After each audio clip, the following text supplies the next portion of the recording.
সংগ্রাম সংগ্রাম দিয়েছি তো রক্ত, আরো দেব রক্ত, দিয়েছি তো রক্ত, আরো দেব রক্ত, রক্তের বন্যায় দেশে যাবে।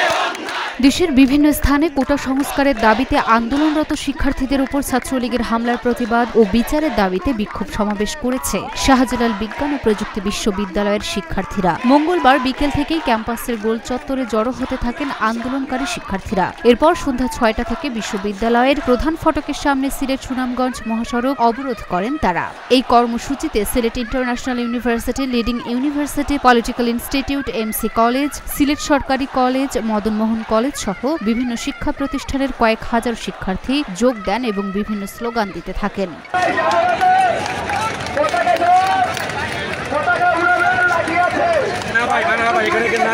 বিশ্ববিদ্যালয়ের মূল ফটকের সামনে আন্দোলন স্থলে সিলেট সুনামগঞ্জ মহাসড়কে পুলিশ এবং কুইক রেসপন্স টিমের সদস্যরা উপস্থিত রয়েছেন। এদিকে শাহজালাল বিজ্ঞান ও প্রযুক্তি বিশ্ববিদ্যালয়ের শিক্ষার্থীদের সবসময় আইডি কার্ড সঙ্গে রাখার অনুরোধ জানিয়েছে বিশ্ববিদ্যালয় প্রশাসন। ক্যাম্পাসে নিরাপত্তার স্বার্থে বিশ্ববিদ্যালয় প্রশাসনের পক্ষ থেকে দুপুরে সকল শিক্ষার্থীদের আইডি কার্ড সার্বক্ষণিক সঙ্গে রাখার অনুরোধ জানিয়ে বিজ্ঞপ্তি প্রকাশ করা হয়।